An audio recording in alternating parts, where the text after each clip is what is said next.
Hello everyone, I'm Elena, your host for today's lesson. And it is so wonderful to have you here with me.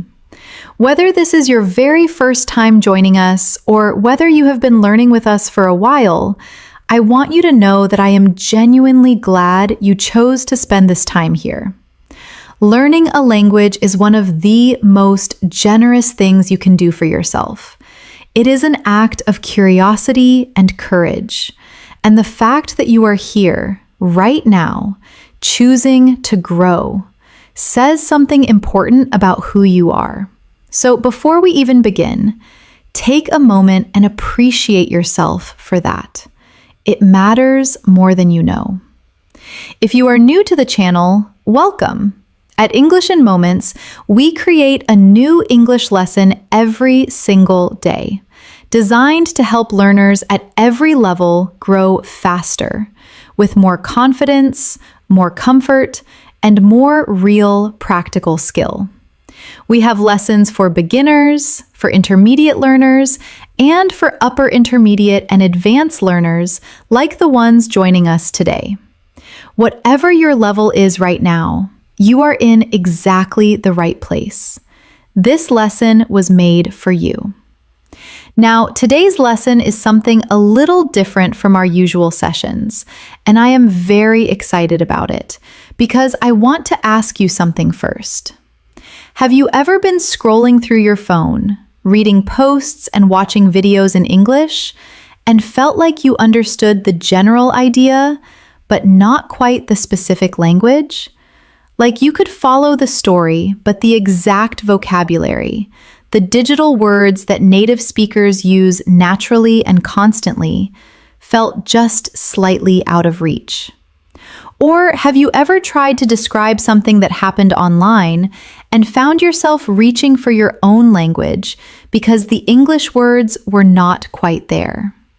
If that sounds familiar, today's lesson is exactly what you have been waiting for. Because today we are going to explore a world that every single one of you already lives in. A world that most English learners encounter every single day, in their native language and in English. And yet a world whose vocabulary is almost never properly taught in a classroom. Today we are going to explore the English of social media and technology. Think about it for a moment. How much of your daily life involves a screen? How many times do you scroll, tap, swipe, post, or reply before you have even had your morning coffee? How often do you watch a stream, mute a notification, check an update, or send a message? The digital world is not separate from daily life anymore. It is daily life. And the language that lives inside it, the vocabulary of apps and platforms and comments and connections, is some of the most alive, most current, and most widely used English on the planet right now. But here is something interesting. Much of this vocabulary is not new at all. The word scroll, for example, existed hundreds of years before smartphones. Streams and feeds and threads all come from older English. And understanding where these digital words come from and how they work in context will help you use them naturally and confidently in every conversation, every comment, every caption, and every moment where you need your English to work in the real world. By the end of today's session, you will understand and be able to use dozens of essential digital English words and phrases.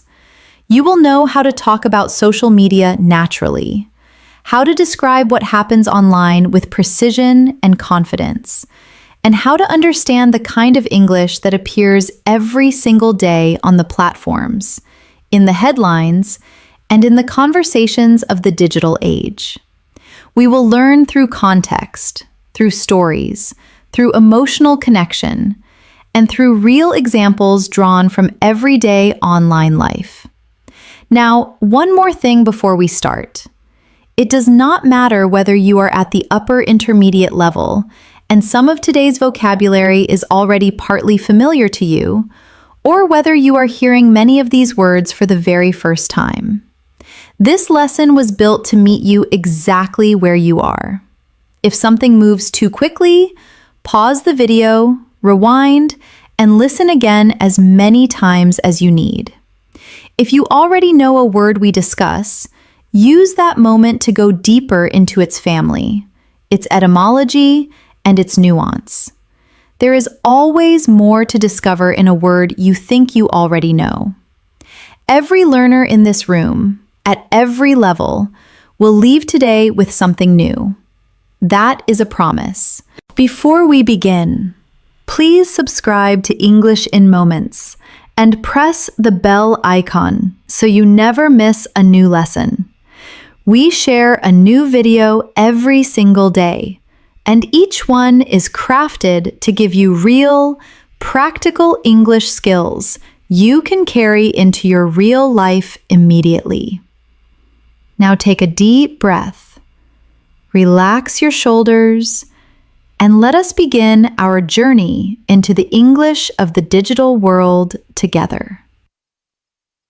Let us start with a story, a real, ordinary story about a perfectly ordinary morning in the digital age. Listen carefully. Notice the words. Feel the situation. Let the context do its work. It was 7:30 in the morning when Maya picked up her phone. She had not even opened her eyes properly yet, but already, almost without thinking, her thumb began to move. Slowly at first, then faster. Scroll, scroll, scroll. She was scrolling through her feed, that endless river of images and words and videos that began the moment she woke up and never really stopped. A friend had posted a photo from a vacation. Someone had shared a news article. An account she followed had uploaded a new video. A brand she liked had promoted a product. All of it appearing, one after another, in a soft and seamless flow. She paused at a short video of a dog learning to catch a frisbee. She watched it twice. She liked it. She even shared it to her own profile with a short caption that said, "This made my morning." Then she kept scrolling. A few minutes later, she put the phone down and realized that 15 minutes had gone by. She had not noticed. This, she thought, is exactly how it gets you. Let us look at the vocabulary inside that story, and let us start with the very first word Maya's thumb did: scroll. To scroll means to move through content on a screen by sliding it upward or downward with your finger or a mouse. Imagine a long piece of ancient writing rolled up on a cylinder. That is called a scroll. When you unroll it, the text moves past your eyes. Your phone feed works exactly the same way. You roll it upward with your thumb, and the content passes before you. The word is both a noun and a verb. As a verb, she scrolls every morning. As a noun, with just a quick scroll, she found the post. Say it. To scroll. Repeat that. She scrolled for 15 minutes without noticing. Your turn. I always scroll too much before bed. Now picture Maya in that moment, her thumb moving automatically, the screen flowing past her eyes like a river. That image is your memory. The next word is feed. Her feed was full of updates from friends. A feed, in the digital world, is the continuous stream of content that appears on your screen when you open a platform like Instagram, Facebook, TikTok, or Twitter. The word comes from the idea of feeding an animal. The platform constantly feeds you new content, one piece after another, to keep you engaged and coming back for more. Your feed is personalized. It shows you content from people you follow and from topics the platform's algorithm believes you are interested in. Say it. My feed. Repeat after me. She checked her feed first thing in the morning. Again. His feed is full of travel photography and cooking videos. Picture your own feed right now. What does it look like? What does it show you? Now you have a personal and emotional connection to the word. The next word is post. Someone had posted a photo. To post means to upload and publish content on a social media platform, making it visible to others. It can be a noun or a verb. As a verb, she posted a photo of her breakfast. As a noun, did you see her latest post? The word comes from the older meaning of posting a notice or a letter, putting something up publicly for others to see. Today, posting is one of the most common digital actions in the world. Billions of posts appear every day. Say it. To post. Repeat that. She posted a photo. Repeat after me. He wrote a long post about his experience. Your turn. I have not posted anything in weeks. Think of something you have posted recently, or something you have seen someone else post. Connect that personal moment to the word, and it will stay with you. The next word is share. She shared the video. To share means to repost or forward someone else's content from your platform to your own profile or to another person. Sharing is a form of connection and endorsement. When you share something, you are saying to your network, I saw this and I think you should see it too. The word share is, of course, much older than social media. We share food, share ideas, share experiences. But in the digital world, sharing has become one of the primary forms of communication. A post that gets shared many times is considered to have performed well. When something spreads rapidly because thousands or millions of people share it, we say it has gone viral. Say it. To share. Repeat that. She shared the video. Repeat after me. He shared her post and tagged her. Your turn. The article was shared over 1 million times in one day. Feel the connection in that word. Sharing is generosity, even in a digital form. Now the caption. She added a short caption. A caption is the text that accompanies a photo or video on social media. It is the words underneath or beside the image that give it meaning, context, humor, or emotion. A good caption can transform a simple photo into something memorable. Some people spend more time writing their caption than choosing their image, because on social media, the words you attach to a picture are often what people remember. The word comes from the Latin caput, meaning head. A caption is the heading, the title, the voice of the image. Say it. A caption. Repeat that. She wrote a funny caption for the photo. Your turn. His caption was just 3 words and a heart emoji. Think about a caption you have written or read recently.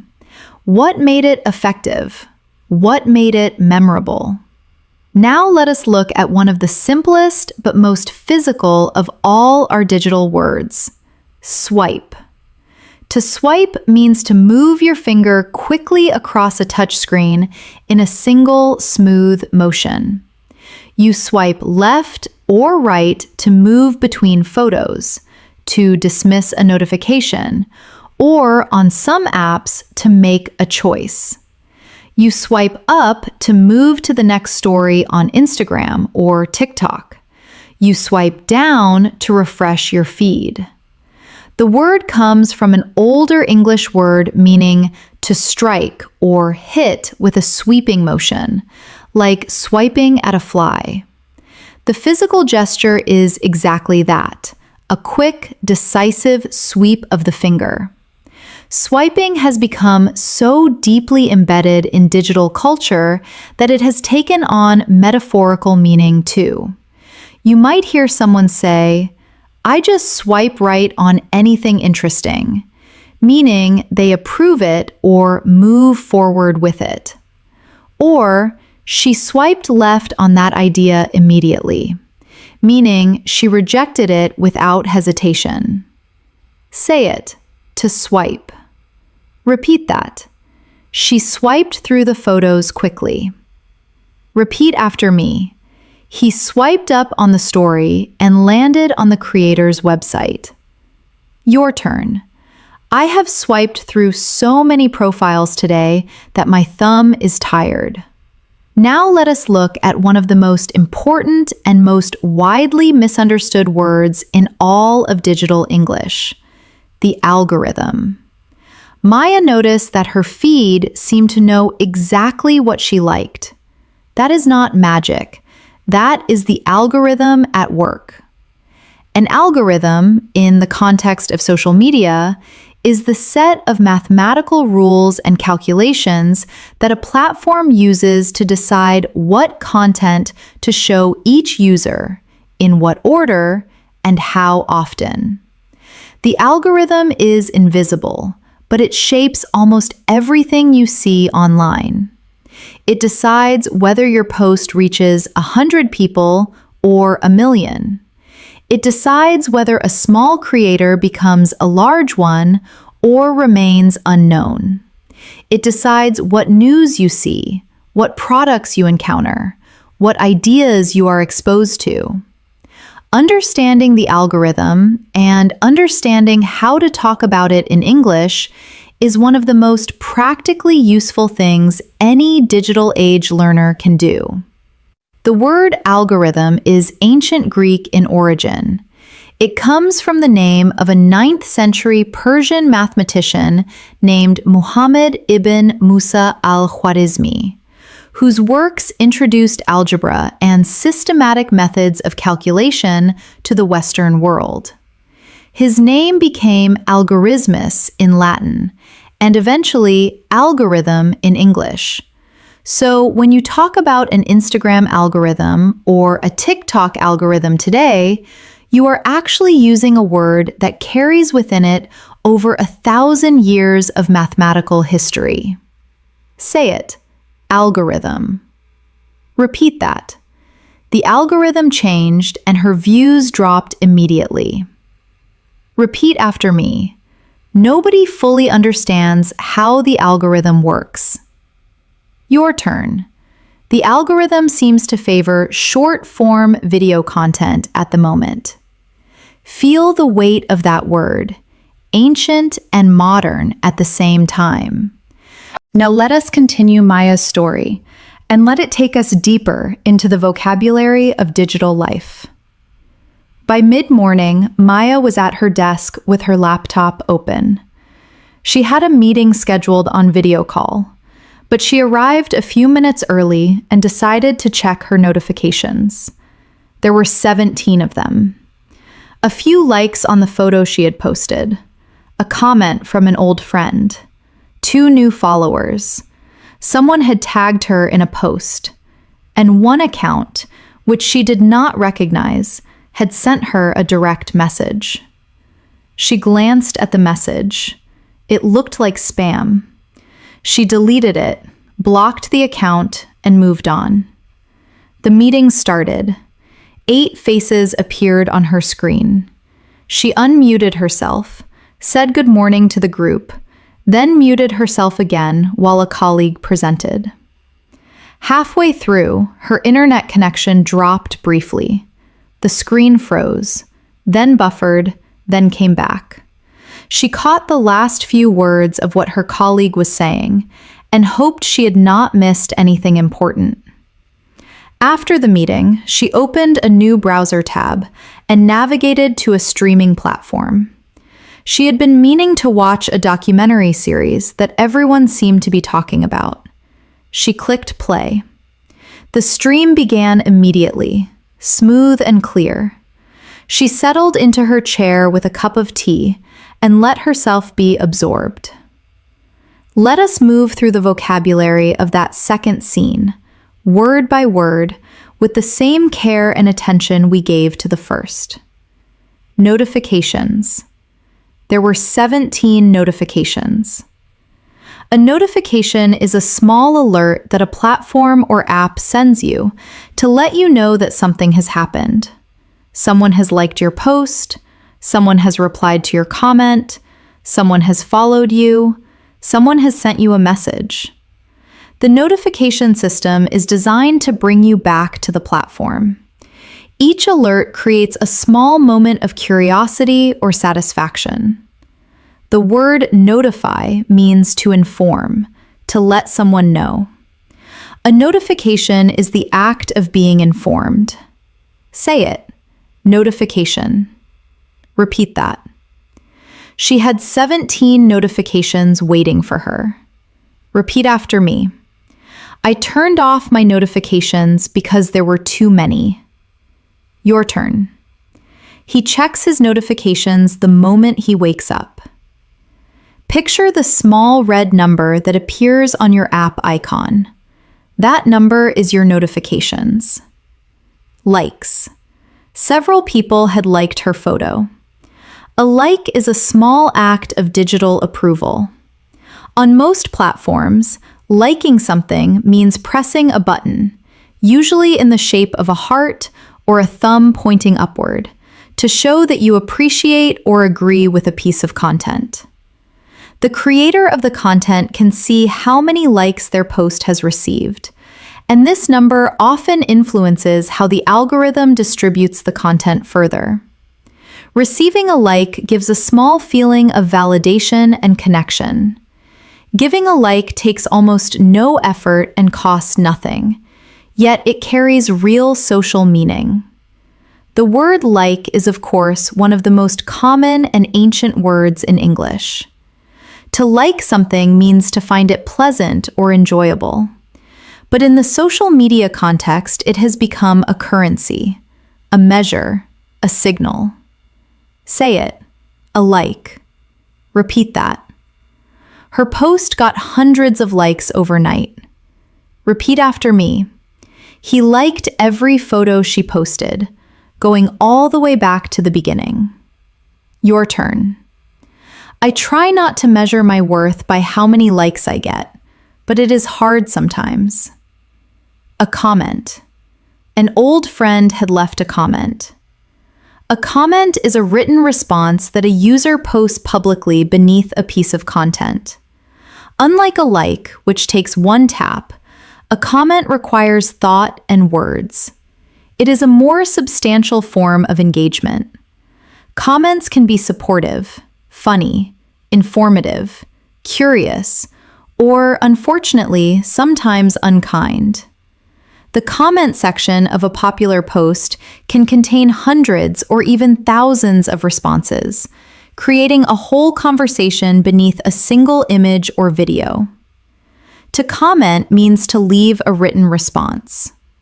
To read the comments means to read what others have written beneath a post.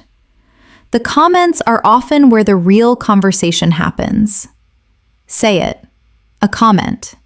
Repeat that. She left a warm comment on his photo. Repeat after me. The comments on that post were so divided. Your turn.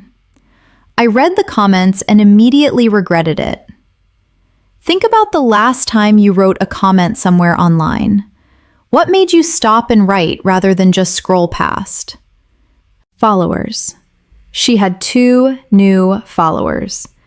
On most social media platforms, to follow someone means to subscribe to their content.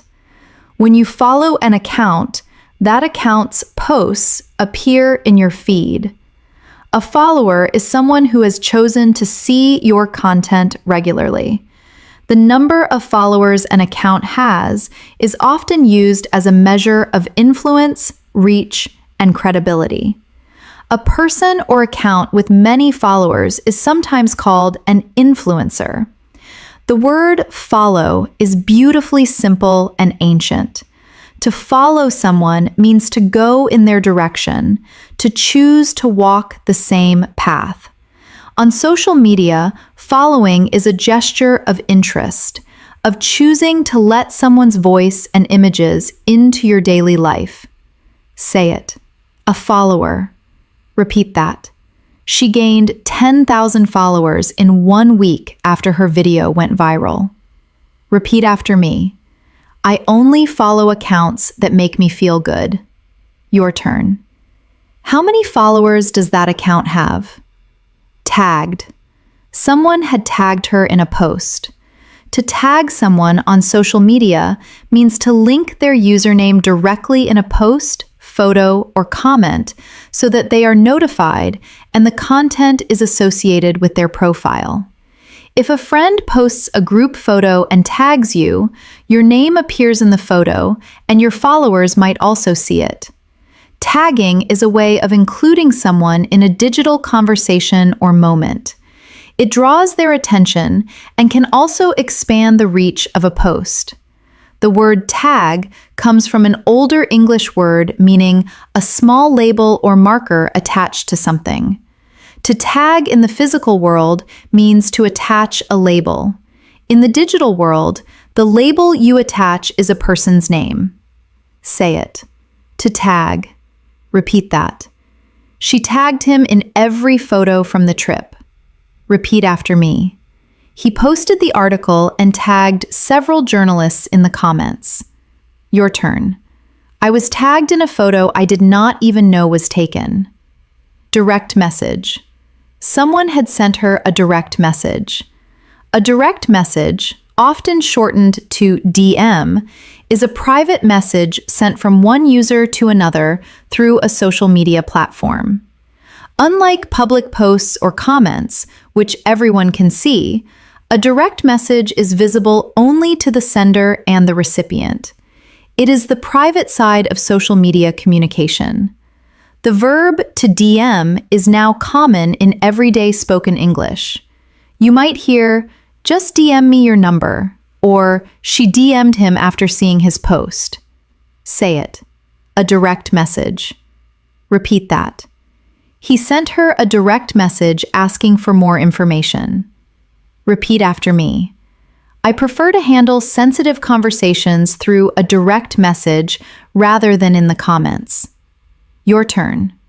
She never reads her direct messages unless she already knows the person.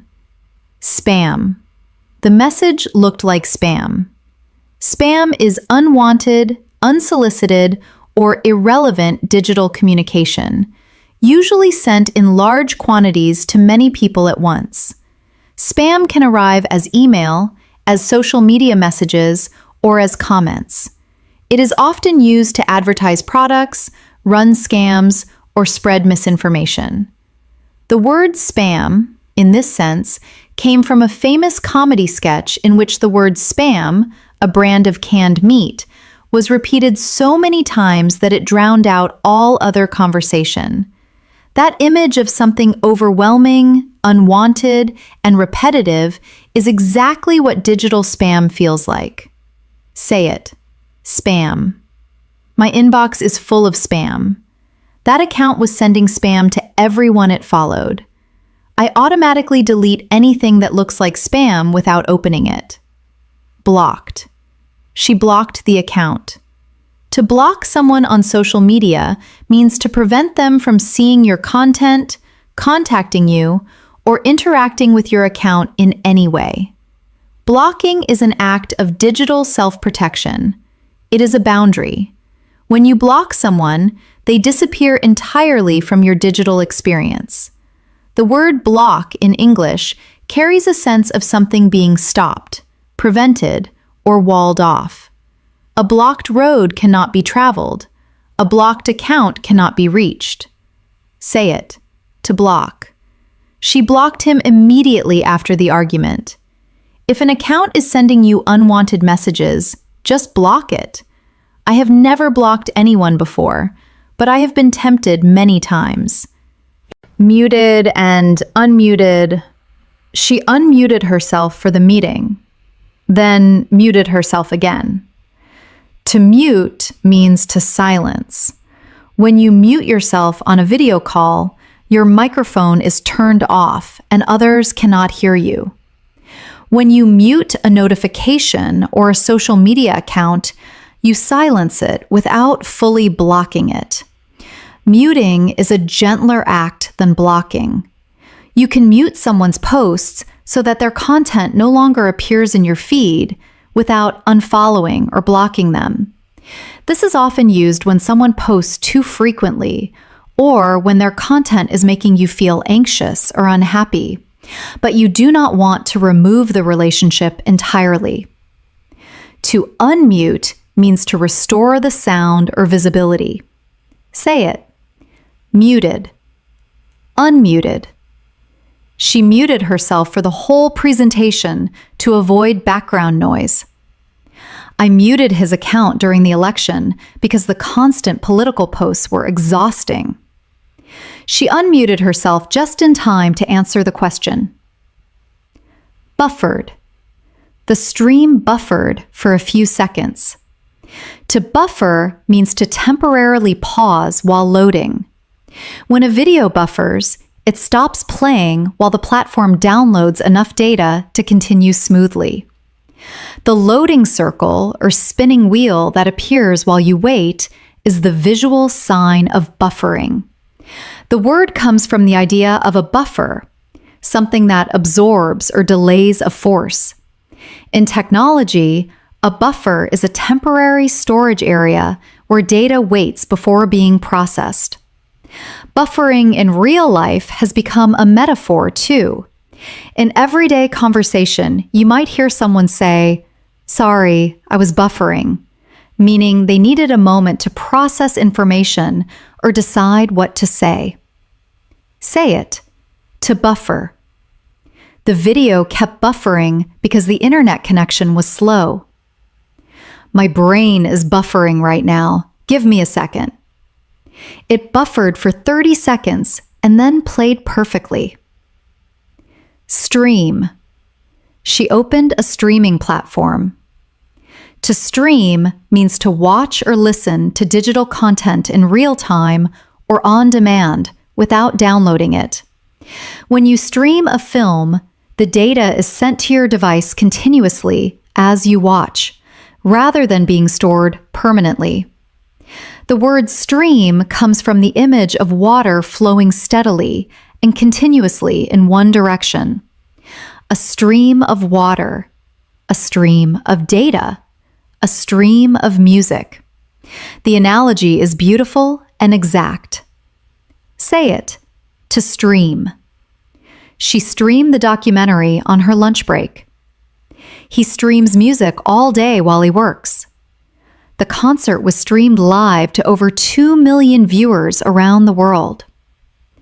Think about the last thing you streamed. Where were you? How did it feel to access it instantly, from anywhere, at any time? That feeling of immediate access, of content flowing to you on demand, is the experience the word stream is designed to capture. Now let us pause the story for a moment and go deeper into one of the most important and most talked about concepts in the entire digital world: going viral. When Maya shared the video of the dog catching the frisbee, she was not thinking about virality. She just thought it was cute. But sometimes something shared from an ordinary account by an ordinary person in an ordinary moment suddenly takes flight. It gets shared again and again. More people see it. More people share it. The number grows exponentially. And within hours or days, millions of people around the world have seen it. We say that content like this has gone viral. The word viral comes from the word virus. A biological virus spreads from person to person, copying itself and multiplying as it moves. Viral content spreads in exactly the same way. One person shares it. That person's followers see it. Some of them share it. Their followers see it. And the chain continues, growing faster and faster until the content has touched an enormous number of people. Going viral is one of the most powerful things that can happen to a piece of digital content. It can make an unknown person famous overnight. It can change the commercial fortunes of a small business. It can bring global attention to an important message or cause. Say it, to go viral. The video went viral within hours. She woke up to find that her post had gone viral overnight. Nobody can predict exactly what will go viral and what will not. Now let us learn the word alongside its family. Because there are several related words that all come from the same root and that you will hear constantly in digital conversations. Viral is the adjective. A viral video. A viral post. Virality is the noun. The virality of the content surprised everyone. To go viral is the verb phrase. The clip went viral on Tuesday morning. And viral spread is a noun phrase that describes the process.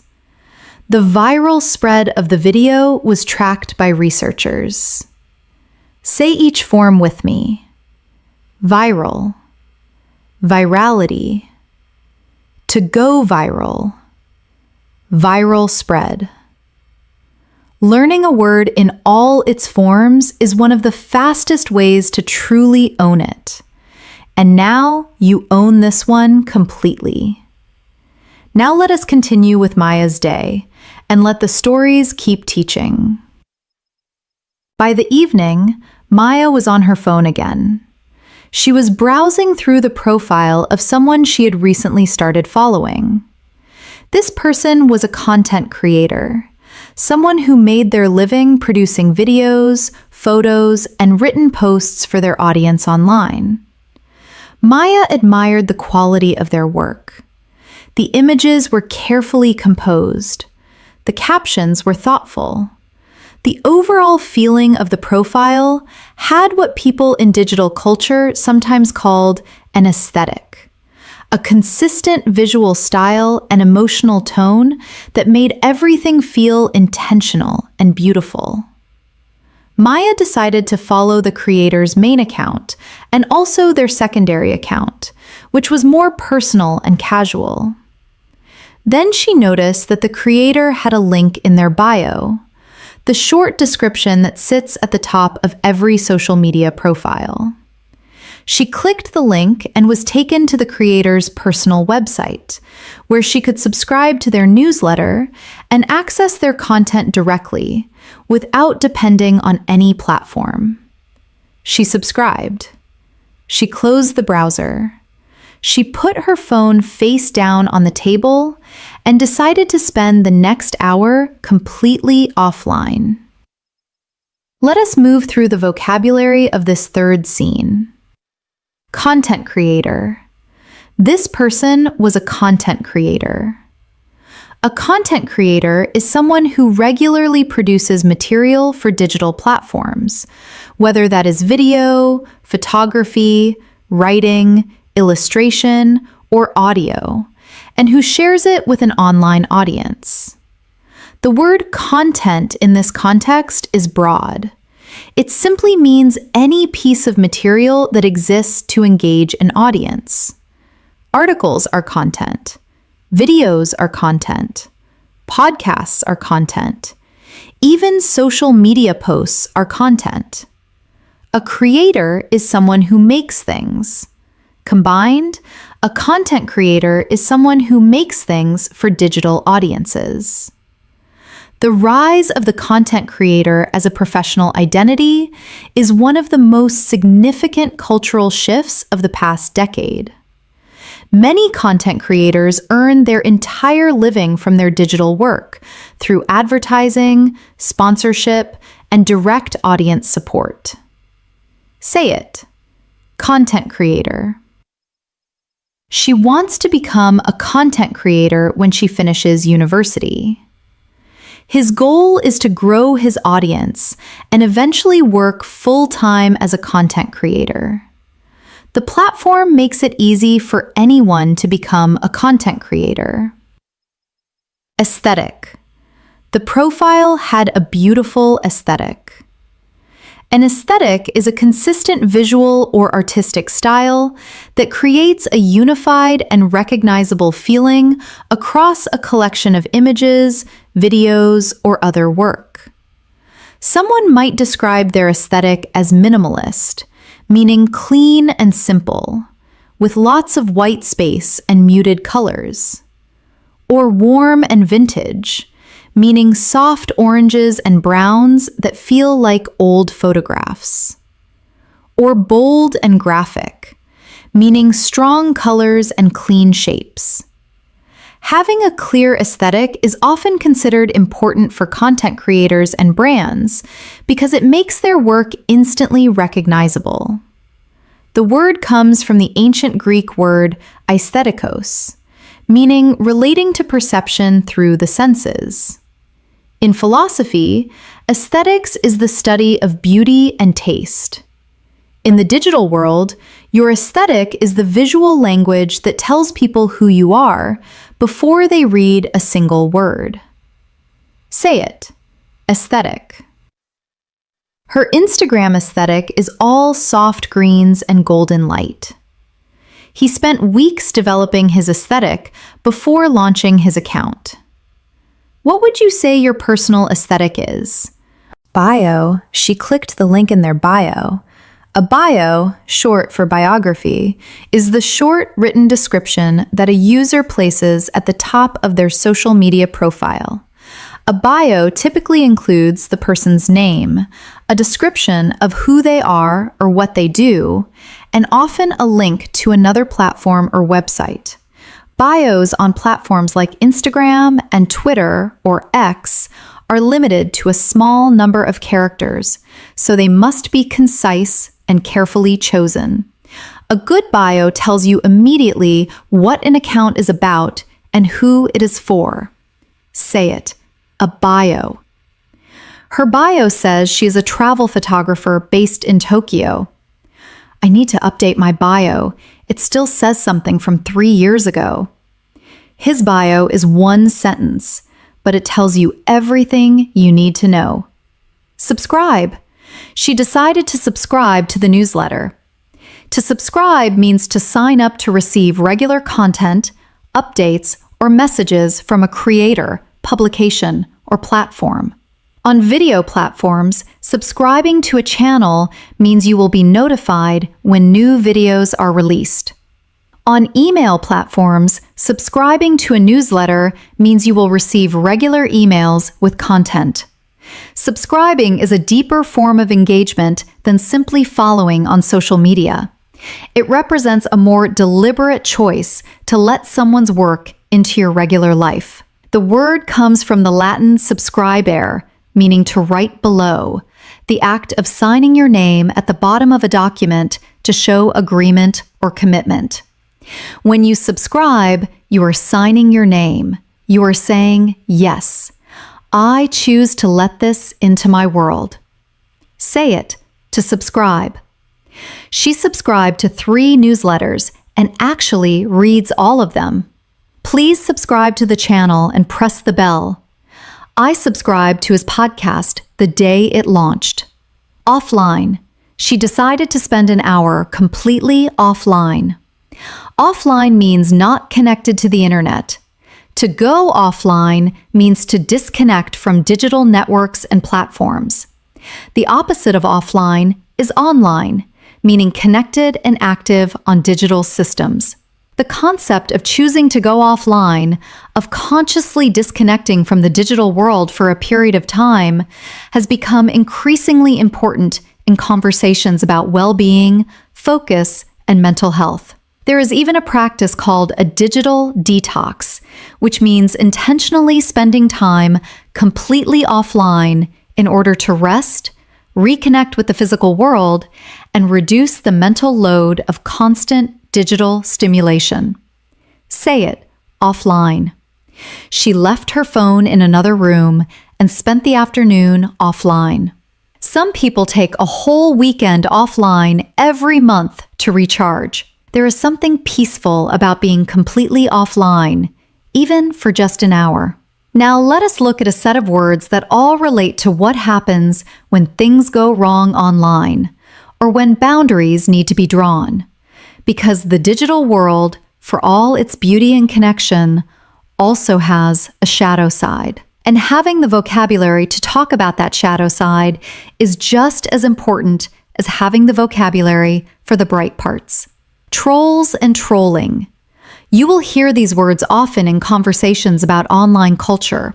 A troll is a person who makes deliberately offensive, provocative, or hurtful comments online, usually to upset other people or to cause conflict. The verb to troll means to engage in this behavior. The origin of this usage is interesting. Some people believe it comes from the image of a monstrous creature hiding under a bridge, waiting to ambush those who cross. Others believe it comes from a fishing technique called trolling, where you drag a baited line through the water to attract fish. In digital culture, a troll drags provocative words through conversations to attract emotional reactions. Say it, a troll. Trolling. She ignored the trolls in her comments and focused on the supportive ones. Trolling someone with mental health difficulties is completely unacceptable. The comment section was full of trolling, and she turned comments off. Cancel culture. This is a phrase you will encounter constantly in English language media and conversation. To cancel someone means, in digital culture, to publicly withdraw support for a person, often because they have said or done something that many people find offensive or morally wrong. Cancel culture refers to the broader social phenomenon where public figures or individuals face rapid and often severe public backlash online, sometimes resulting in significant consequences to their career or reputation. The word cancel in this context connects to the older meaning of cancellation, erasing or invalidating something. When someone is canceled online, their image, their platform, and their credibility are called into question by a large number of people, often all at once. This is a topic that generates enormous debate in English-speaking cultures, and being able to discuss it accurately and thoughtfully requires knowing this vocabulary. Say it, to cancel. Cancel culture. He was canceled after old tweets resurfaced. Cancel culture is a controversial concept with strong opinions on both sides. She was canceled, but managed to rebuild her audience over time by addressing the issue directly. Clickbait. Have you ever seen a headline online that made you think, I absolutely have to read this, only to discover that the article barely delivered what was promised? That is clickbait. Clickbait refers to content, particularly headlines and thumbnails, that is designed to attract clicks through exaggerated, misleading, or sensationalized presentation. The word bait, of course, refers to something used to lure a fish or an animal. Clickbait lures you to click. It uses curiosity, surprise, shock, or drama to make you act before you think. Say it, clickbait. That headline is pure clickbait. She refused to produce clickbait content, even when it would have grown her audience faster. I clicked on what I thought was a genuine article, and it turned out to be total clickbait. Doom scrolling. This is a newer word, but one that has entered mainstream English very quickly. Doom scrolling means the act of continuing to scroll through negative news, distressing content, or upsetting social media posts, even when you are aware that it is making you feel worse. The doom in the word refers to a sense of catastrophe or despair. When you doom scroll, you cannot seem to stop reading about bad things, even though each new item makes your mood heavier. Many people experienced significant doom scrolling during periods of global crisis, finding themselves consuming hours of distressing news without being able to look away. Say it. Doom scrolling. She caught herself doom scrolling at midnight and made herself put the phone down. Doom scrolling before bed is one of the worst things you can do for your sleep quality. I recognize when I am doom scrolling now, and I try to stop before it takes over. Now, let us step back from the shadow side and return to some of the most creative and culturally rich vocabulary of digital life. Because the internet is not only a place of conflict and noise, it is also a place of extraordinary creativity, community, and language invention. Memes. If you spend any time online in English, you will encounter memes constantly.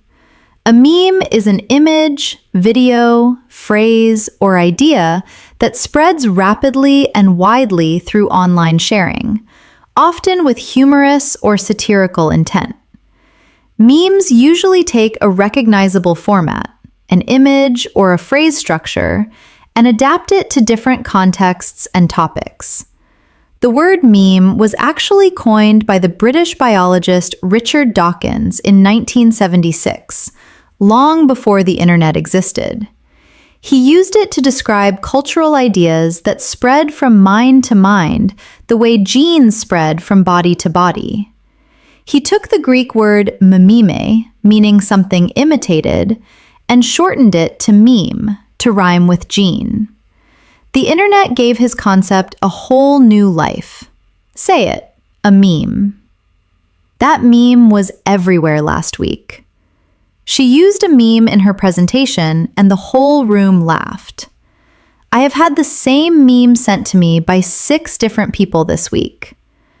Hashtag. The hashtag is one of the most powerful and widely used organizational tools in digital culture.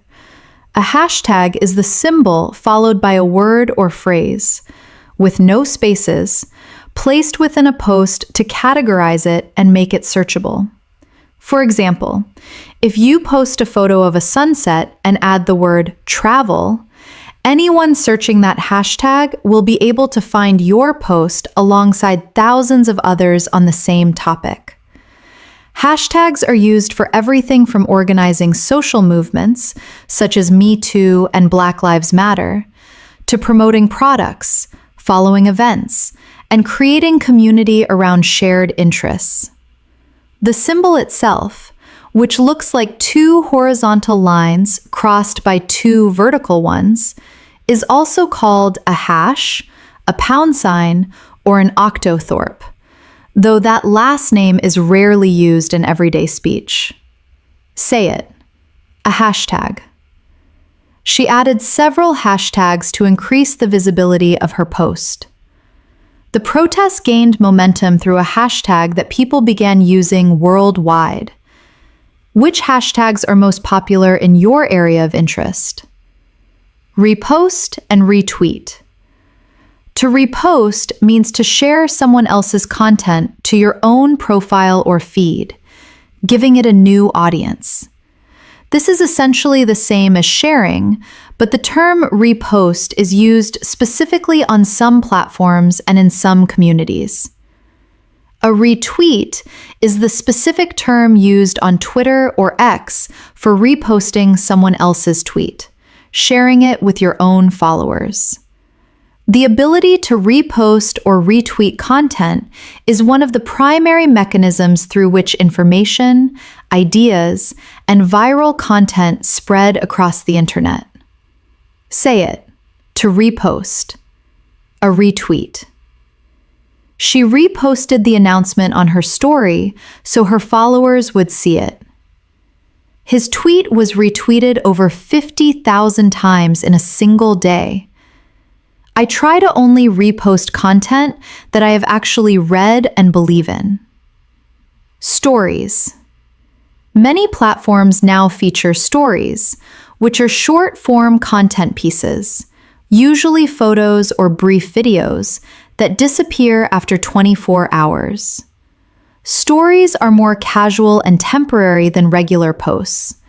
They are designed to capture the small, immediate moments of daily life rather than the curated, carefully composed moments of a permanent post. Because they disappear, stories feel lower stakes.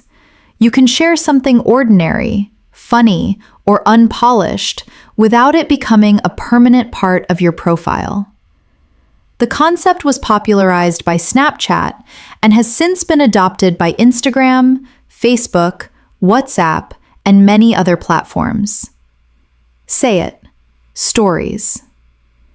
She posted 3 stories this morning showing what she had for breakfast and where she was going. I always watch his stories because they give a glimpse of his real daily life. Stories feel more honest than regular posts because they are more spontaneous. Engagement. This is one of the most important words in digital culture and one of the most frequently misunderstood. Engagement refers to the total amount of interaction that a piece of content receives. Every like, comment, share, repost, save, and view contributes to the engagement of a post. High engagement means that a piece of content is resonating strongly with its audience. Low engagement means that people are seeing it but not responding to it. Platforms typically use engagement as a signal to the algorithm. Content with high engagement is often shown to more people. Content with low engagement may be shown to fewer. For content creators, building engagement is often a primary goal. The word engage, in English, means to attract and hold someone's attention, to involve them actively in something. Engagement is the measure of how much your content is doing exactly that. Say it. Engagement. Her engagement rate is much higher than accounts with more followers. He posted consistently for 6 months before seeing his engagement grow significantly. What kind of posts do you engage with the most? Now, let us take a moment and learn a beautiful set of word families from the vocabulary we have covered today. Just as we saw in our lesson on roots and prefixes, many of the words in digital English have rich families with multiple forms, and knowing those forms multiplies your vocabulary instantly. Let us start with create. The noun is creation, a social media creation.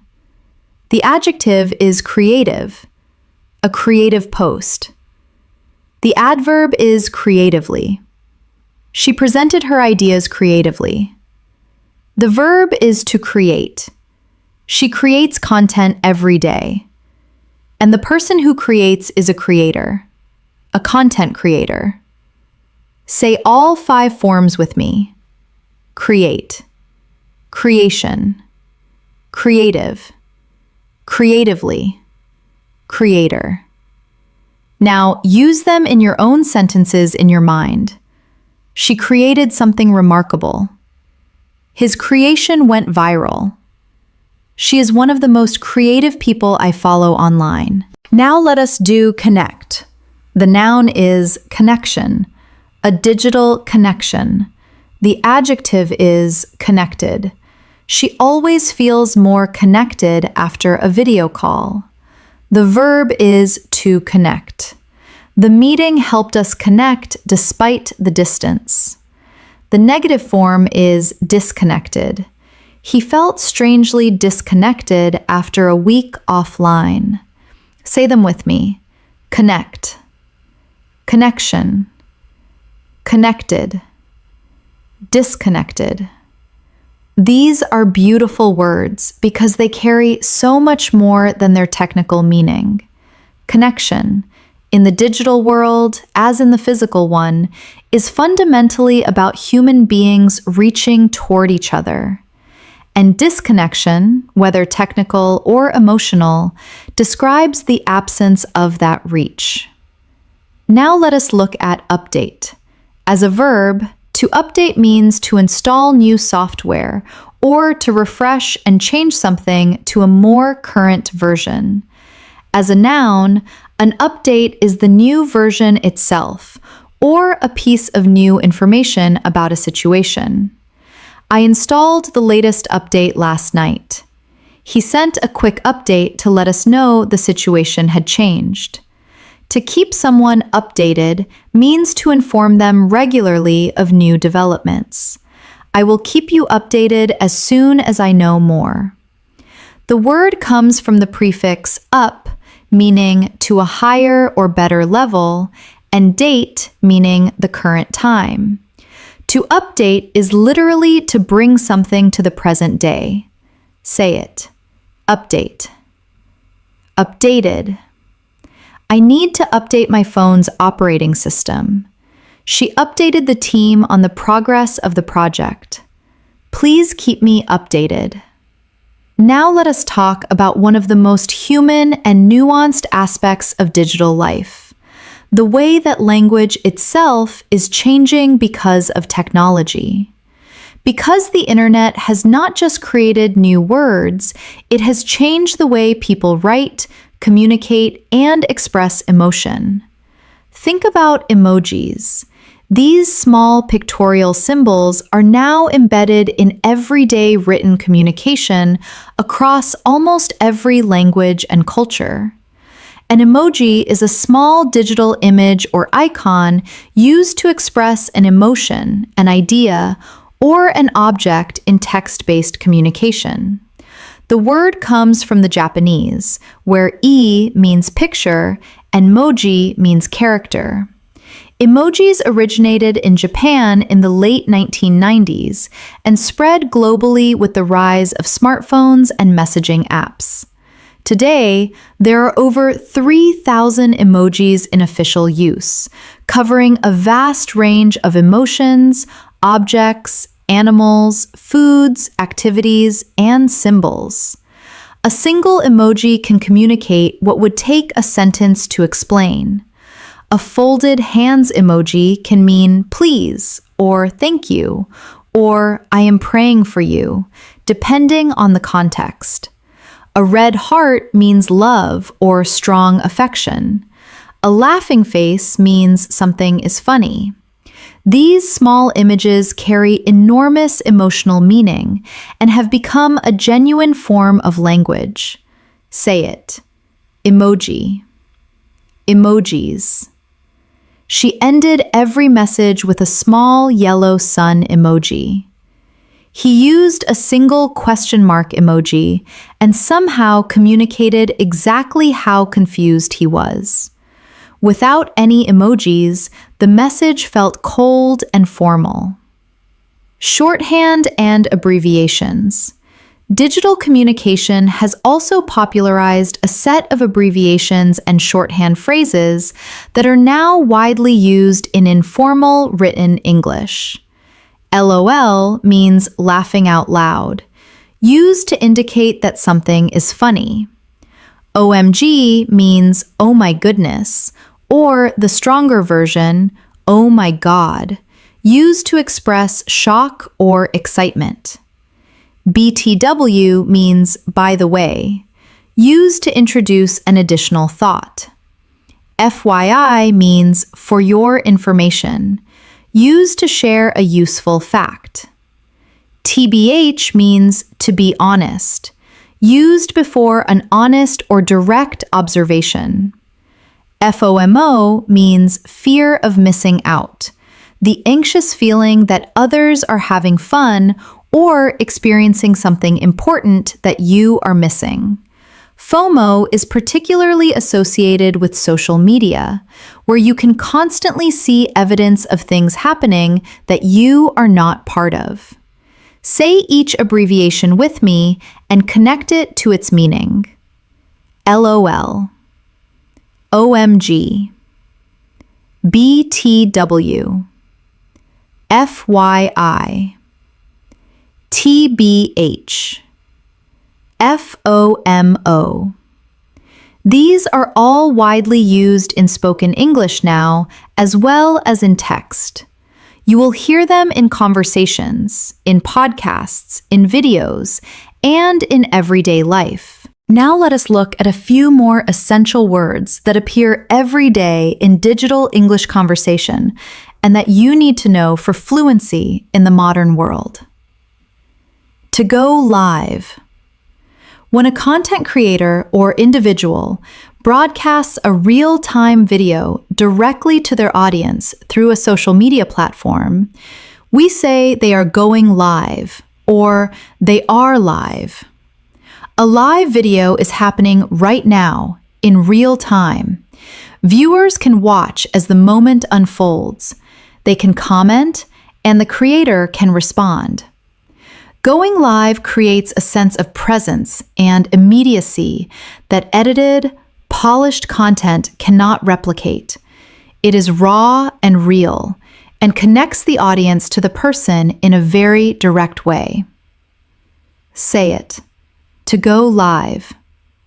She went live on Saturday afternoon to answer questions from her audience. He went live from the concert, and 10,000 people watched. I always feel nervous before going live because there are no second chances. To unfollow. To unfollow means to remove yourself from someone's follower list on a social media platform. When you unfollow an account, their content no longer appears in your feed. Unfollowing is a common and usually neutral action. You might unfollow an account because you are no longer interested in their content, because they post too frequently, or because their content no longer aligns with your interests or values. In some relationships, however, being unfollowed carries emotional weight. It can feel like a social signal. Say it. To unfollow. She unfollowed several accounts during her digital detox and felt immediately lighter. He noticed that she had unfollowed him and was not sure what to think. I regularly go through my follows and unfollow accounts that no longer inspire me. Verified. You will often see a small blue or gold tick beside a name on social media platforms. This is the verification symbol, and it indicates that the platform has confirmed that the account belongs to the person or organization it claims to represent. To be verified means to have been officially checked and approved. On large platforms, verification is often reserved for public figures, celebrities, organizations, and journalists. Being verified gives an account a certain credibility and authority.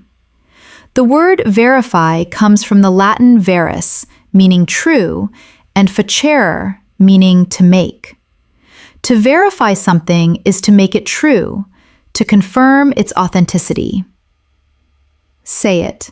Verified. Her account was verified last year after her documentary won an award. Only verified accounts can access certain features on this platform. He applied to be verified but was rejected because he did not meet the criteria. Trend. When a particular topic, word, phrase, or piece of content becomes the subject of intense online conversation over a short period, we say it is trending. A trend is a direction or movement that many people are following at the same time. Trending topics on platforms like Twitter or TikTok show you what the world is talking about right now, at this very moment. Trends can be positive. celebrating achievements or sharing joy. They can be neutral, discussing news or events, or they can be divisive and heated, reflecting conflict and disagreement. The word trend comes from an old German word meaning to turn or to curve. A trend is a turning point in the collective conversation. Say it. Trending. A trend. That topic was trending worldwide for 2 days. She joined the trend by posting her own version of the challenge. Not every trend is worth joining. Influencer.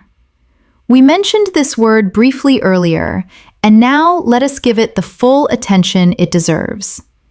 An influencer is a person who has built a large and engaged audience on social media, and who uses that audience to influence the opinions, tastes, purchasing decisions, or behaviors of their followers. The influencer model emerged in the early days of social media blogging and has since become one of the most commercially significant figures in modern marketing. Brands pay influencers to promote their products to their audiences because an endorsement from a trusted individual often feels more personal and credible than a traditional advertisement. There are macro influencers with audiences in the millions, and micro influencers with smaller but often more intensely engaged audiences. The word influence comes from the Latin influere, meaning to flow into. An influencer is someone whose ideas and recommendations flow into the minds of their followers. Say it. An influencer. She is one of the most trusted fitness influencers in the country. He worked with several influencers to promote the launch of the product.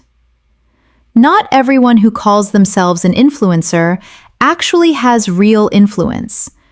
Now let us bring everything together in a longer story, one that uses as many of today's words as possible, naturally and in context. Listen carefully and see how many words you recognize. Let the context do its work. Do not stop at anything you are not certain about. Trust your instincts, as we practiced together. It started, as most things do these days, with a video. Priya was not trying to go viral.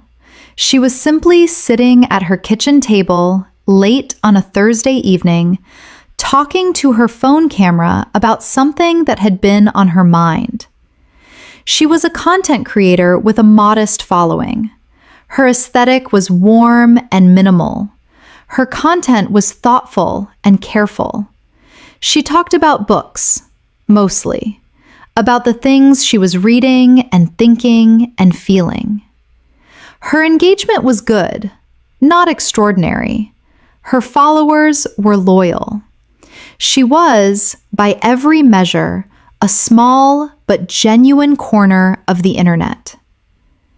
That Thursday evening, she was talking about loneliness, about how it was possible to be constantly connected, to have hundreds of followers and dozens of notifications and an inbox full of direct messages, and still feel completely, utterly alone.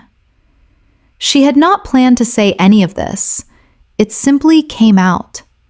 She did not edit the video. She did not add music or filters or a caption beyond 3 words. She just posted it and went to bed. By the time she woke up, everything had changed. The video had been shared and shared again and again. Someone with a large following had reposted it to their story with a single red heart. Their audience had engaged with it immediately and passionately. The comments were unlike anything Priya had ever seen. Not the usual scattered words. Real sentences. Real feelings. Hundreds of people writing things like, "I have never heard anyone say this so clearly," Or, I thought I was the only one who felt this way. Or, I was just scrolling mindlessly and this stopped me completely. By midday, the video was trending. It had reached people who had never followed her. Her follower count had doubled, then tripled. Her feed was full of notifications. She sat at her kitchen table again, her phone in her hand, and felt something strange and complicated. Grateful, overwhelmed, exposed, seen. She went live that afternoon to say thank you. She unmuted herself, looked at the camera, and said, simply, I did not expect this. And then she talked for 40 minutes about loneliness and connection and the strange paradox of social media. The way it can make you feel more isolated precisely because it shows you everyone else living their lives so beautifully. The algorithm seemed to love the live session. More people arrived. More comments flowed in. The engagement was unlike anything she had tracked before. That night, she put her phone in a drawer, made a cup of tea, and sat quietly. Offline. Completely offline. And she thought about the fact that thousands of people had connected with her today because she had been honest. Not because she had been clever or polished or strategic. Because she had simply said a true thing in an unguarded moment. And the internet, for once, had recognized it.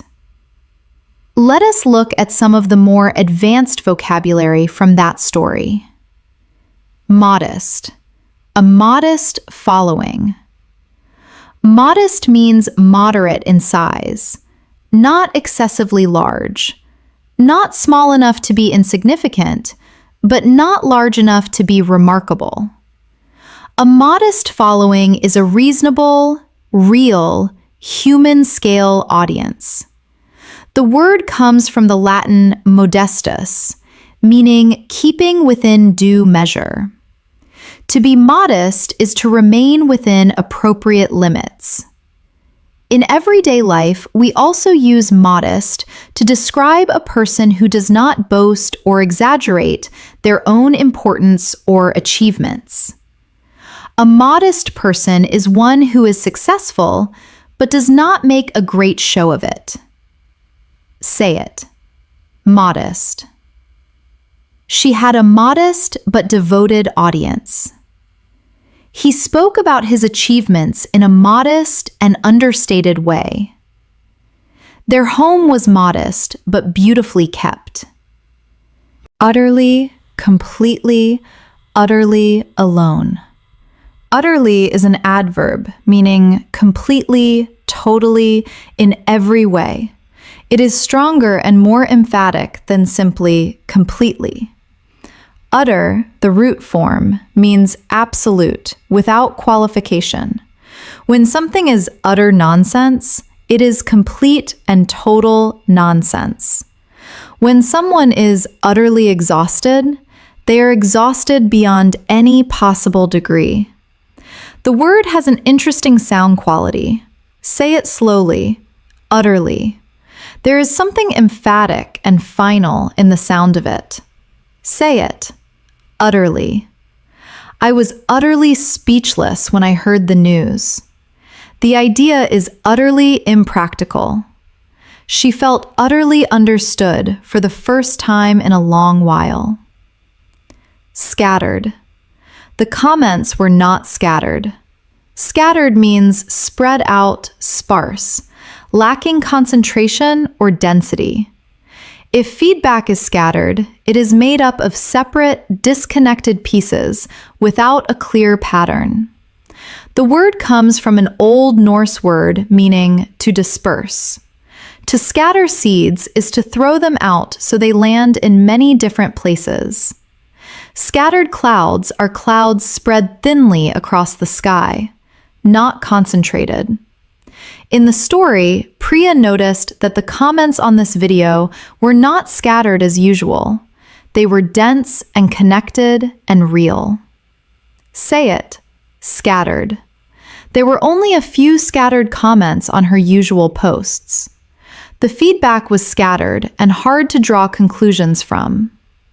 Scattered sunlight through the trees made the floor of the forest look golden. Paradox. The strange paradox of social media. A paradox is a statement or situation that seems self-contradictory or impossible, but which contains a truth. The paradox of social media and loneliness is exactly this: that a technology designed to connect people can, in some circumstances, make people feel more isolated. How can connection create isolation? But it can. It does. When you scroll through carefully curated images of other people's lives, you can feel the distance between your own reality and the polished presentation of others. That gap is where the loneliness lives. A paradox holds two truths that seem to contradict each other and asks you to sit with both of them. Say it, a paradox, paradoxical. It is a paradox that being more connected can sometimes make us feel more alone. She found the paradox fascinating rather than troubling. The paradoxical nature of social media is one of the most discussed topics in modern psychology. Unguarded. An unguarded moment. Unguarded means without defenses, without protective barriers or careful self-presentation. When someone is unguarded, they speak or act without the careful curation and management that usually governs how they present themselves.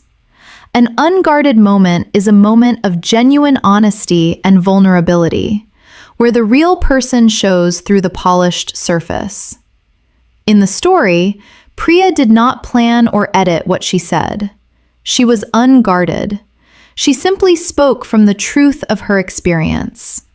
And it was precisely because she was unguarded that people connected so deeply with her. The word guard comes from an old Germanic root meaning to protect or watch over. To be unguarded is to lower that protection. Say it, unguarded. In an unguarded moment, she said exactly what she felt. His unguarded reaction to the news was more honest than anything he could have planned.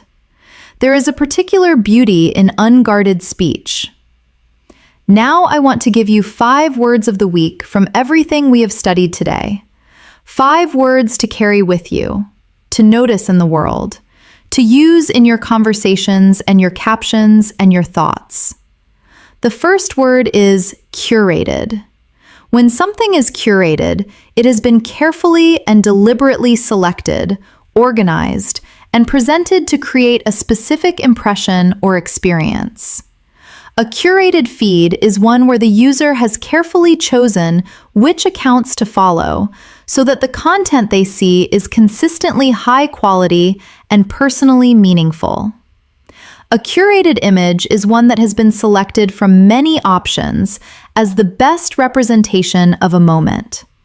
The word comes from the Latin curare, meaning to take care of.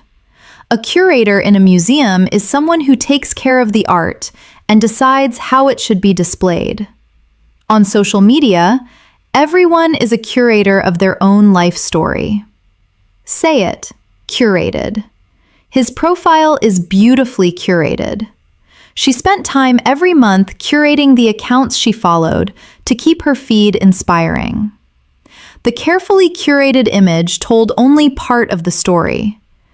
The second word is authentic. Authentic means genuine, real, true to itself, not artificial or imitated. In digital culture, authenticity has become one of the most valued and most discussed qualities. Audiences often respond more powerfully to raw, honest, imperfect content than to polished, perfectly produced content. Because authentic content carries the feeling of real human experience, of something lived rather than constructed. The word comes from the Greek authentikos, meaning original, genuine, principle. An authentic person is one who is true to their own nature and values, rather than performing a version of themselves for others' approval. Priya's video was authentic.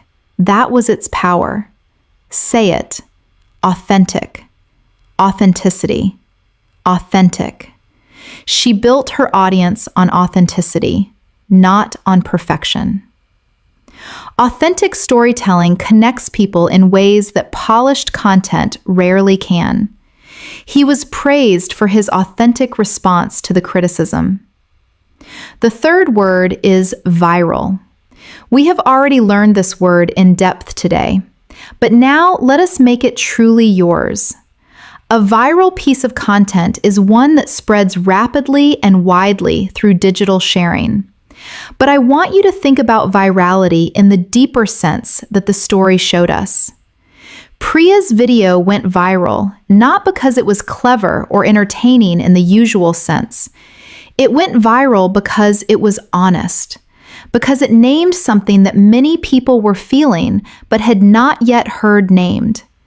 That is one of the truest forms of virality. When a piece of content reaches people not because of an algorithm's favor, but because it touches something real. Say it with me one final time. Viral. Virality. To go viral. Her honesty made the video viral. The virality of the post transformed her relationship with her audience. The fourth word is disconnect. To disconnect means to break a connection, whether digital or human. In the digital context, to disconnect or go offline means to step away from screens and networks. But disconnect also carries emotional meaning. You can feel disconnected from your own life when you spend too much time living it through a screen. You can disconnect from a conversation when you stop truly listening. You can disconnect from a friendship when you stop making real contact and replace it with only digital interaction. The word connect comes from the Latin connectere, meaning to tie together. To disconnect is to untie, to feel the space between. Sometimes that space is uncomfortable. Sometimes it is exactly what is needed. Say it. Disconnect. Disconnection. She felt an unexpected relief in the disconnection of a week without her phone. He was so absorbed in his screen that he had become completely disconnected from the people in the same room. There is a difference between being alone and feeling disconnected. And the fifth and final word is platform. A platform. In the digital world is any website, application, or service that enables users to create, share, and interact with content and with each other. Instagram is a platform. YouTube is a platform. TikTok is a platform. Twitter, now called X, is a platform. Spotify is a platform. Substack is a platform.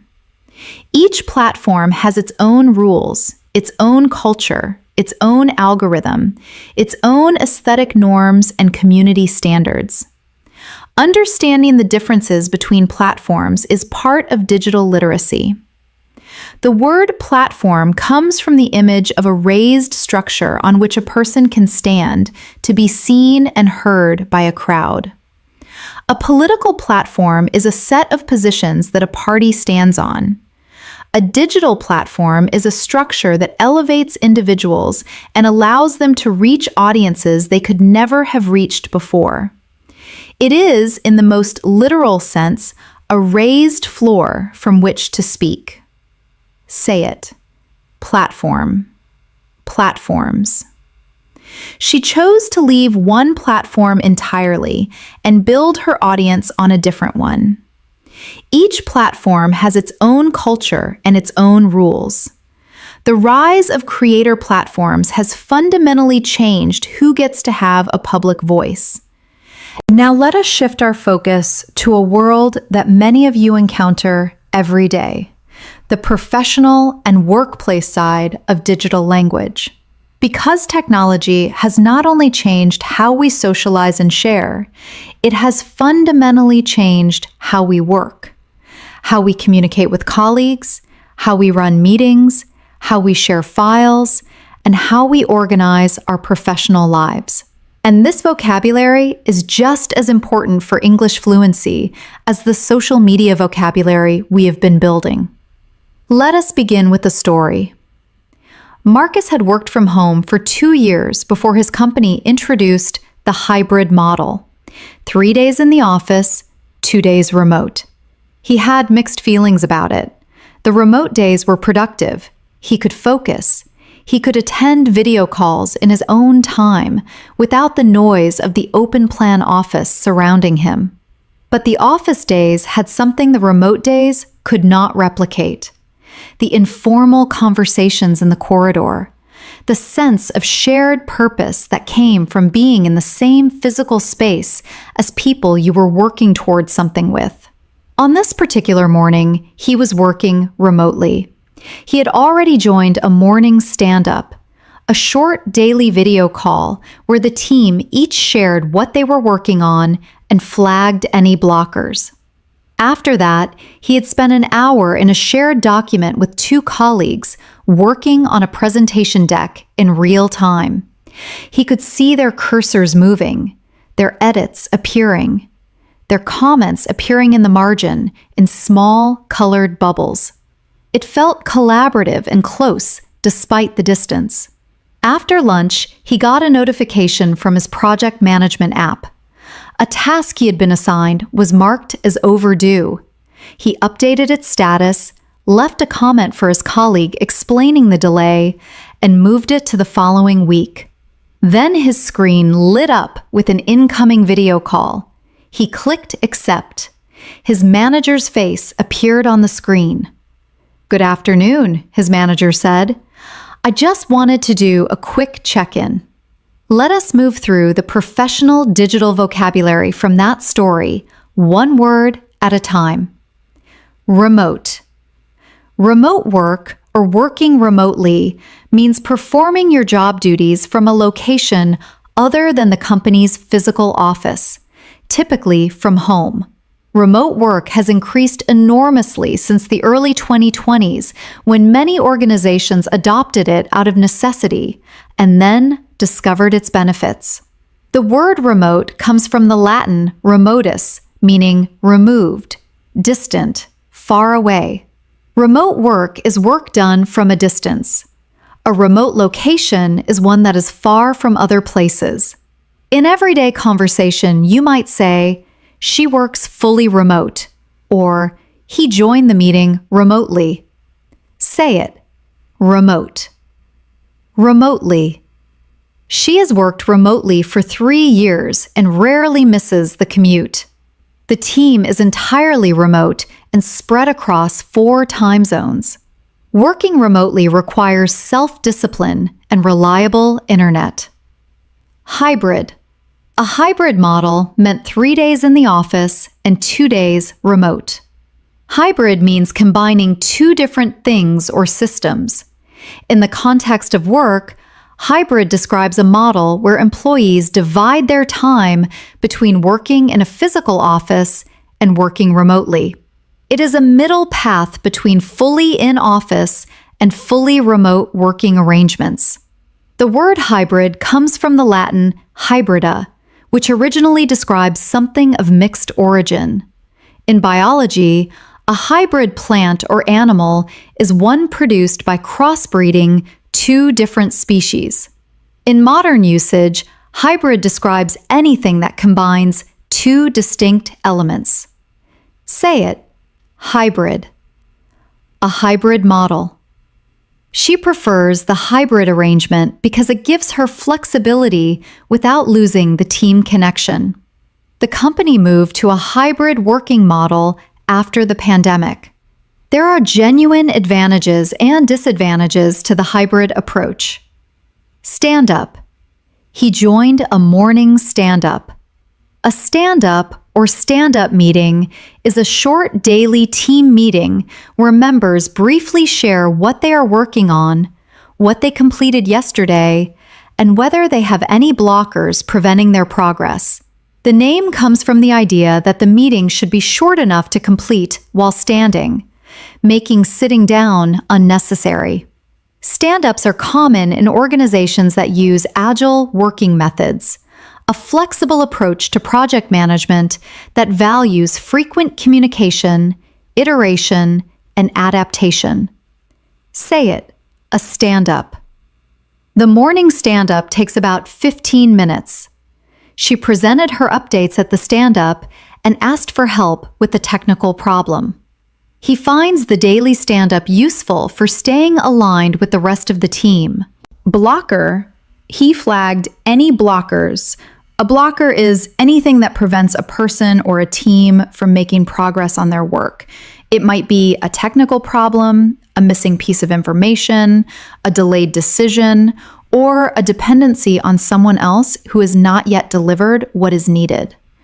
Identifying and removing blockers is one of the primary goals of a daily stand-up. The word block means to prevent movement or passage. A blocker is something that blocks. To flag a blocker means to raise it publicly and explicitly so that it can be addressed. Say it. A blocker. She flagged a blocker in the stand-up and her manager resolved it within the hour. We cannot move forward until this blocker is cleared. What are the blockers that are preventing you from finishing the project? Shared document. He worked in a shared document with colleagues.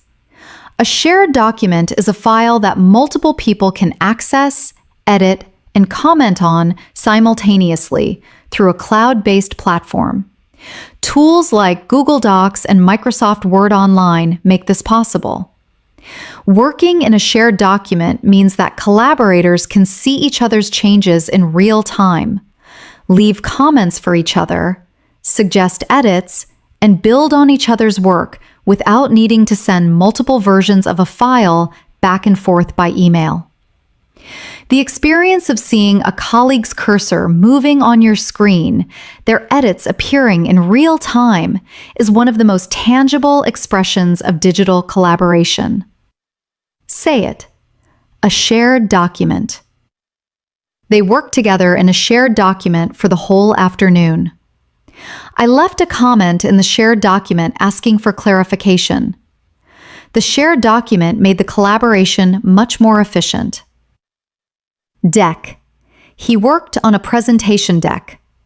A deck is a set of slides used in a presentation, produced in software such as PowerPoint, Google Slides, or Keynote.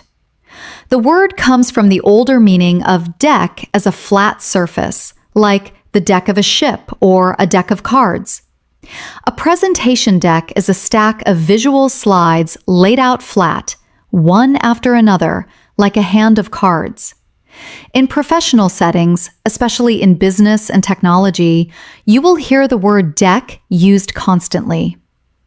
Can you share the deck before the meeting? The deck needs another slide on the financial projections. The design of the deck was clean and effective. Say it.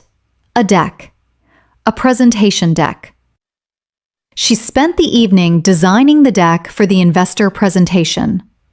He sent the deck over by email the morning before the meeting. Can you make sure the deck is updated with this week's numbers? Check-in. His manager wanted to do a quick check-in. A check-in is an informal, brief meeting or conversation designed to see how someone is doing, to share updates, or to maintain connection. In the physical world, a check-in at a hotel is the act of arriving and registering. In the professional digital world, A check-in is a small, regular act of connection and accountability. Managers check in with team members to see how projects are progressing and how the person is feeling. Team members check in with each other to stay aligned. The phrase check-in also exists as a social media action. When you check in somewhere on a platform, you publicly share your location, letting your followers know where you are. Say it, a check-in. To check in. Her manager did a brief check-in every Friday afternoon. He checked in with her after the difficult meeting to see how she was feeling. I will check in with you again at the end of the week. Now let us look at a few more professional digital words that are essential for anyone working in an English language environment. Update. We met this word earlier in the context of software. But update is also one of the most common words in professional digital communication. In the workplace, an update is a brief piece of new information about the status of a project, a situation, or a process. To update someone means to inform them of recent developments. Can you send me an update on where we are with the project? She gave a quick update at the start of the meeting. I will keep you updated as the situation develops. Learning to give clear, concise updates in English is one of the most valuable professional communication skills you can develop. Say it, an update. To update. She sent a brief update by email. I need an update on the timeline before the client call. Keep me updated and I will do the same. Deadline. A deadline is the latest time or date by which a piece of work must be completed or submitted. The word has an interesting and slightly dramatic origin. In the 19th century, in printing, a deadline was a line marked on a printing form beyond which type could not be placed. Later, in the American Civil War, a deadline was a line drawn around a military prison, beyond which prisoners would be shot. Today, the word is used in every professional context imaginable. Submit your report by the deadline. The deadline is Friday at 5. She always meets her deadlines, even under pressure. The metaphorical weight of the word is still present. A deadline is a line that, if crossed, carries consequences. Say it. Deadline. She submitted her report 3 days before the deadline. He asked for an extension because the deadline was unrealistic. What is the deadline for the first draft? Bandwidth. This word has both a technical and a professional metaphorical meaning. In technical terms, bandwidth refers to the amount of data that can be transmitted through a network connection in a given time. High bandwidth means a fast, high-capacity connection. Low bandwidth means a slower, more limited one. But in professional conversations, bandwidth has been adopted as a metaphor for a person's capacity to take on more work or more responsibility. Do you have the bandwidth to take on this project? I do not have the bandwidth for another meeting this week. She has excellent skills, but her bandwidth is stretched to its limit right now. When someone says they do not have bandwidth, they mean they do not have the time, energy, or capacity available. Say it. Bandwidth. I do not have the bandwidth for this right now. She took on too many projects and ran out of bandwidth completely. Let me check my bandwidth before I commit to anything else. Sync. Short for synchronize. To sync means to align, update, or coordinate things so that they are consistent with each other. When your phone syncs with your computer, files and data are updated across both devices to ensure they match. In professional conversation, to sync or to get in sync means to ensure that two or more people have the same understanding of a situation or plan. Can we get in sync before the presentation? I want to make sure we are both aligned. Let me sync with the team before making any decisions. The opposite, being out of sync, means to be misaligned, to have different information, expectations, or understanding. Say it. To sync. In sync. Out of sync. Let us sync up before the call. She and her manager had fallen out of sync about the project priorities. I synced my files to the cloud this morning, and now everything is up to date. Now, let us look at a beautiful collection of phrasal verbs that are used constantly in digital and professional English. Phrasal verbs are verbs combined with prepositions or adverbs, and they are one of the most important and most challenging parts of English for learners at the upper intermediate and advanced levels. In digital English, you will encounter these constantly. To log in. To log in means to access a system or platform by entering your username and password. The noun is a login. She tried to log in but had forgotten her password. His login details were saved in his browser. I logged into the system and immediately saw the error message. To log out is the opposite. To leave or close your session. Always log out of shared computers. To sign up. To sign up means to register for a service, platform, or account, usually by providing an email address and creating a password. She signed up for the newsletter last week. How do I sign up for the free trial? You need to sign up before you can access the full content. To upload. To upload means to transfer a file or piece of content from your device to an internet server or platform. She uploaded the video to the platform, and it was available to viewers within minutes. He uploaded the presentation to the shared drive before the meeting. To download is the opposite. To transfer content from a server to your device. He downloaded the report before the flight so he could read it offline. To back up. To back up files or data means to create a copy of it stored separately, in case the original is lost or damaged. I always back up my files to an external drive. The system automatically backs up your work every 30 minutes. She lost everything when her laptop crashed because she had not backed up in months. A backup is the noun form. Do you have a backup of the original document? To crash. To crash, in the context of technology, means to stop working suddenly and unexpectedly. The computer crashed mid-meeting. The app crashed every time she tried to upload a photo. Her phone crashed 3 times this week. When a system crashes, all unsaved work may be lost. This is why backing up is so important. The word crash, of course, also describes sudden, violent collisions in the physical world. The sound and the feeling of something stopping suddenly and violently is the metaphorical core of the word in both contexts.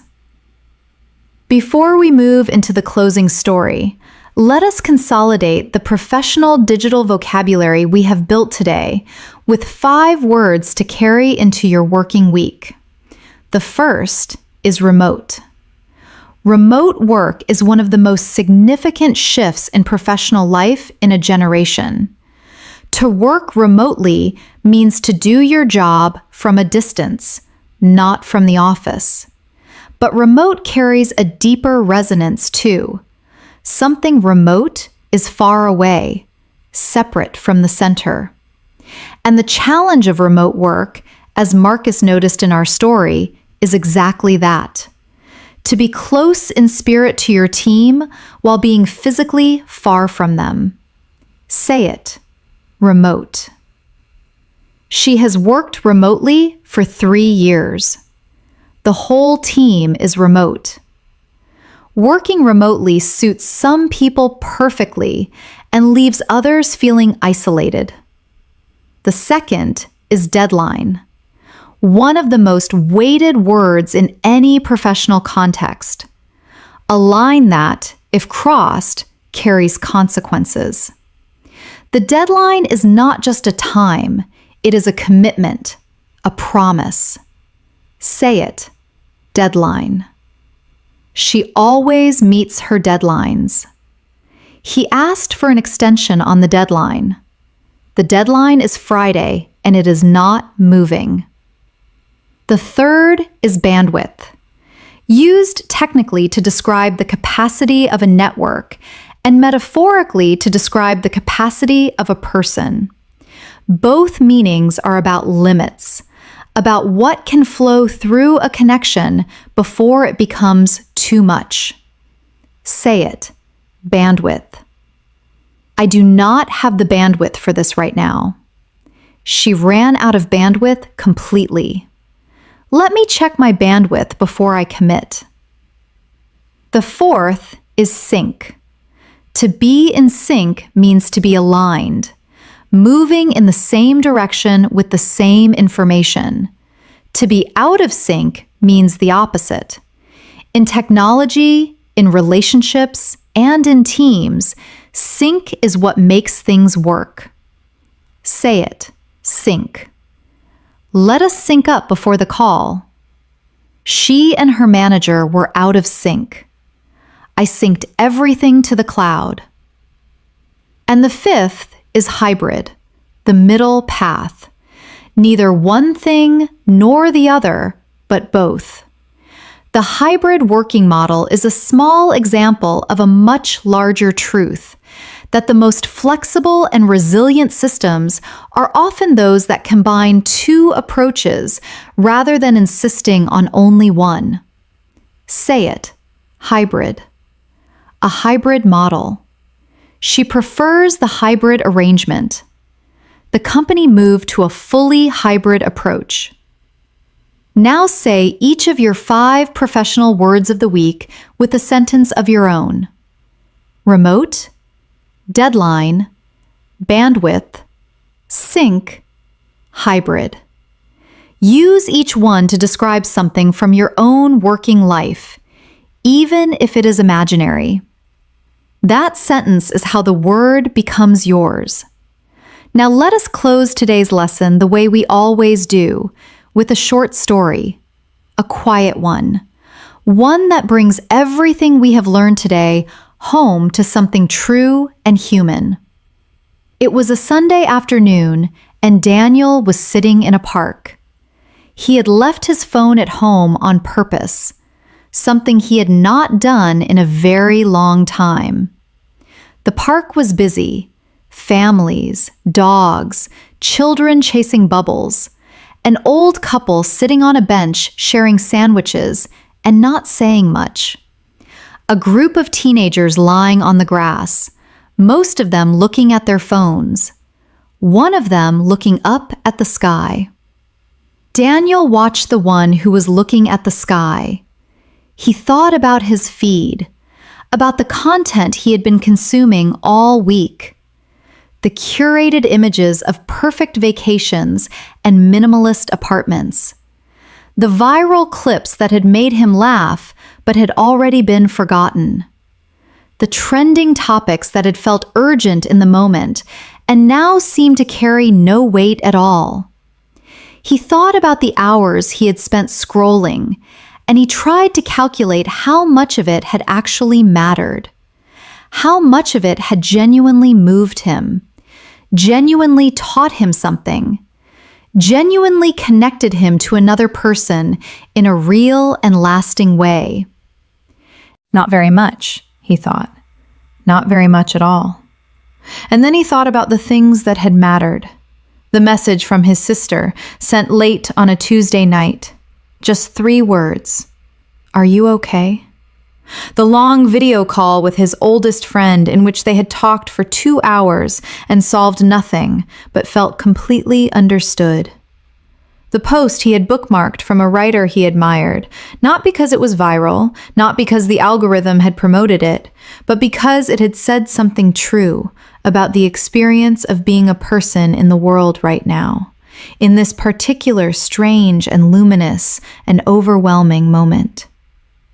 He stayed in the park for another hour, completely offline, listening to the birds and the children and the rustle of the leaves. When he finally walked home and picked up his phone, he had 17 notifications. He did not open a single one. He made dinner instead and called his sister back and talked until it was dark outside. The park, the birds, the old couple with their sandwiches, the teenager looking at the sky.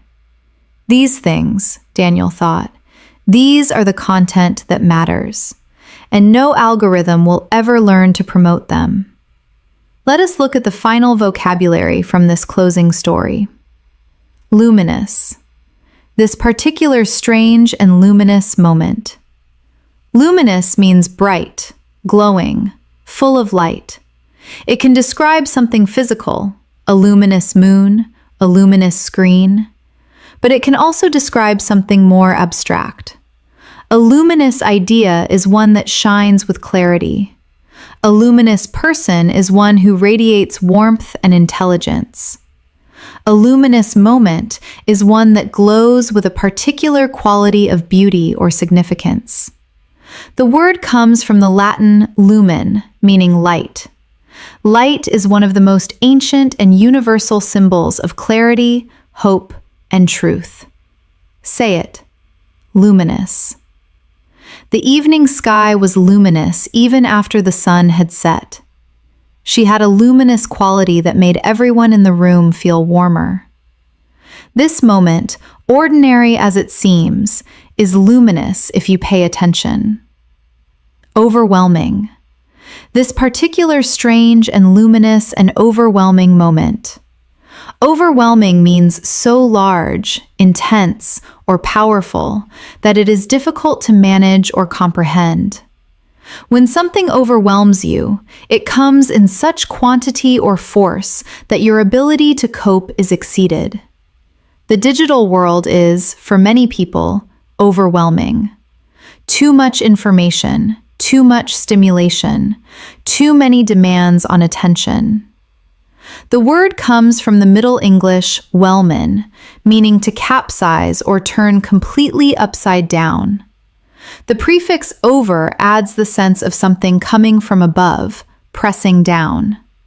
To be overwhelmed is to be capsized, turned over and buried beneath something too large to escape from. Say it. Overwhelming. Overwhelmed. The volume of notifications was overwhelming. She felt overwhelmed after 3 days of constant screen time and needed to rest. There is something overwhelming about the beauty of the world when you actually stop and look at it. Bookmarked. He had bookmarked a post from a writer he admired. To bookmark something online means to save it so you can return to it later. Most browsers and social media platforms allow you to bookmark or save content. A bookmark in the physical world is a small strip of material placed in a book to mark the page where you stopped reading. The digital version does exactly the same thing. It marks a place you want to return to. Say it. Bookmarked. She bookmarked the article to read properly when she had more time. I have bookmarked so many things I have never gone back to read. He bookmarked the post because he knew it would still be true next week. Rustle. The rustle of the leaves. A rustle is a soft, dry, whispering sound made by something light moving against something else. Leaves in the wind rustle. Paper rustles when you turn a page. A person in a heavy coat might rustle as they walk. It is one of the most peaceful, natural sounds, and it is precisely the kind of sound that a screen cannot reproduce. The word rustle has an onomatopoeic quality. Say it slowly. Rustle. Can you almost hear the leaves? Say it again. Rustle. There it is. Now connect it to the image.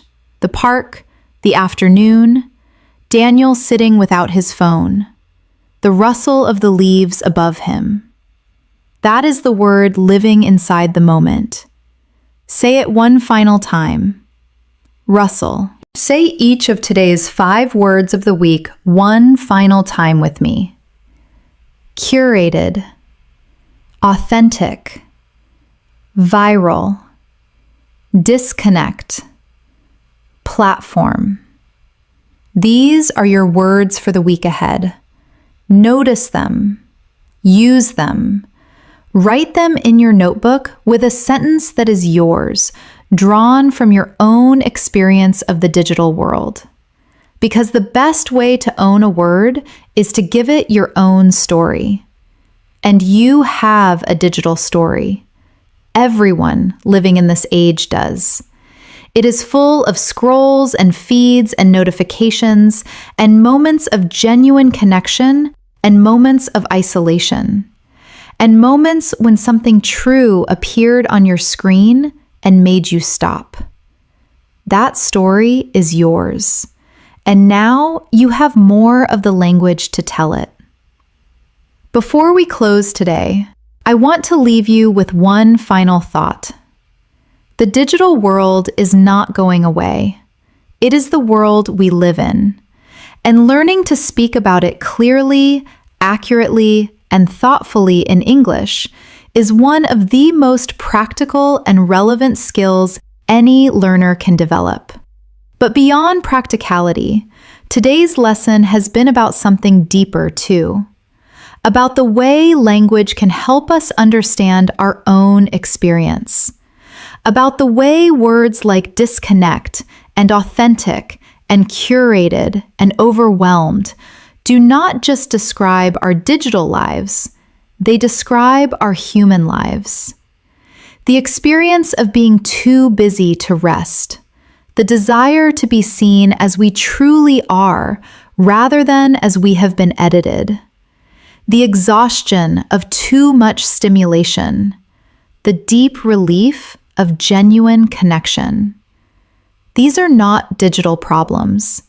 They are human problems. And having the English to name them gives you power. The power to understand your own experience more clearly. The power to communicate it to others.